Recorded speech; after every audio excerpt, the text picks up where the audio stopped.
Welcome back. In this step, let's create a simple project to use Apache Camel. What we'll do is we'll use Spring Boot to simplify the configuration around Camel.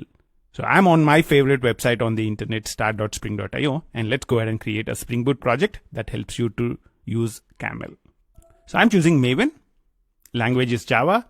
You can use any of the latest versions of Spring Boot. Do not use snapshot versions and do not use milestone versions. The group ID I would use is com in 28 minutes, and I'll call this Microservices. And over here, the artifact ID I would be using is Camel Microservice A. We'll create a couple of microservices. We'll call them A and B. So com in 28 minutes microservices, Camel Microservice A.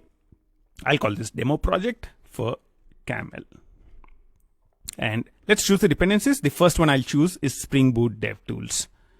Spring Boot DevTools provides fast application restarts, live reload, and it provides you with enhanced development experience. We'll see what it brings to the table a little later. For now, let's just add it in DevTools.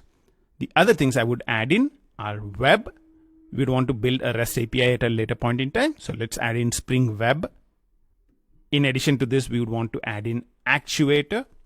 It provides a lot of endpoints which will help you to monitor and manage our application. So I'll add in Spring Boot Actuator. And the next thing I would add in is Camel, Apache Camel. Apache Camel is an open source integration framework that empowers you to quickly and easily integrate various systems consuming or producing data. So let's go ahead and add Apache Camel in as well. So we have 4 dependencies. That's very important. Spring Boot DevTools, Spring Web, Spring Boot Actuator, and Apache Camel. That's all we need. Let's go ahead and say generate. So this would create a zip file which would be downloaded to your local machine. What I would recommend you to do is to unzip the zip file and copy to a folder on your local machine. Now, what I would also recommend you to do is to create one more project. With exactly the same dependencies, we'll create Camel Microservice-B. And you can click generate for this as well. So we are creating 2 microservices, Camel Microservice A and Camel Microservice B. What I've done is I've extracted both the zip files which are downloaded to Camel Microservice A and Camel Microservice B. And now I can go ahead and launch up my IDE Eclipse. You can launch up any of the latest versions of Eclipse. I'll go ahead and say launch. Now we are on the Eclipse welcome page. I'll close the welcome, and over here I can import projects in. So what I would want to do is to go and say file, import. So type in Maven and choose existing Maven projects and go ahead and say next. And now you can choose the directory where you unzipped your files to. I've unzipped the projects to Camel 02 projects. I'll say open. And this should bring up 2 projects, Camel Microservice B and Camel Microservice A. And you can go ahead and say finish. So this would import both the projects in. If this is the first time you're using that specific version of Spring Boot, or if this is the first time you're using Camel, the download would take a little while. If you click the arrows in here, you should be able to see that it's importing all the projects in. If you have any problems with the import, then make sure that you are using the latest version of Eclipse IDE. I'm using Eclipse IDE for enterprise developers, and that would be recommended for you as well. Now, while the project is being downloaded, let's open up the pom.xml for Microservice A. The font size is too small, so let's zoom in a bit, Control plus or Command plus. I think this is cool. So you can see most of the stuff on the screen right now.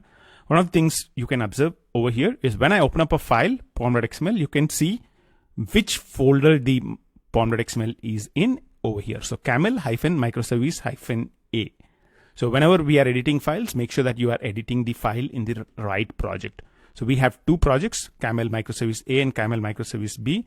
And whenever we are editing a file, you can check whatever is in here to make sure that we are editing the right file. Since this is directly in the root, you can also see the project name in here, Camel Microservice B and Camel Microservice A. Now, if you look at any of these pom.xmls, they should be very, very simple. All that they should have is a dependency on Actuator, a dependency on Starter Web, dependency on Camel Spring Boot Starter, and a dependency on Spring Boot DevTools. You can see that the Camel version that we are making use of is 3.7.0. One of the things I don't really like is hard coding the version in here. So what we'll do is we'll actually create a variable for the version which is in here. So you can copy the version which is present in here, 3.7.0, and I'll call this camel.version, and you can put that in here. And now I can use the camel.version variable in our project. So let's go ahead and say $this. Right now it does not make a huge difference, but you'd see that as we add more dependencies from Camel, it is good to have the Camel version at one place. So that's cool. What I'll do is I'll also make the same change in Camel microservice a.pom.xml. So let's also use the same thing in here. So $camel.version. So those two changes are out of the way. And while I'm doing those changes, I see that everything has downloaded successfully and my projects are now set up. What we'll do is we'll not worry about Camel microservice B for now. Let's focus on Camel microservice A. Let's go in here and let's launch this application up. This does not really have anything yet. We will write a lot of code in here in the next steps. For now, let's just try to run it as a Java application. You can open up the Camel microservice A application, right click, run as Java application, and it would launch up as a Java application. Let's make sure that it's starting up fine. Okay, finally it's launching up, and I'm looking at the logs right now, and yep, the application launched up. It took about 9 seconds to launch the application up. That's awesome. In this step, we quickly set up the microservices that we'll be using in the next few steps.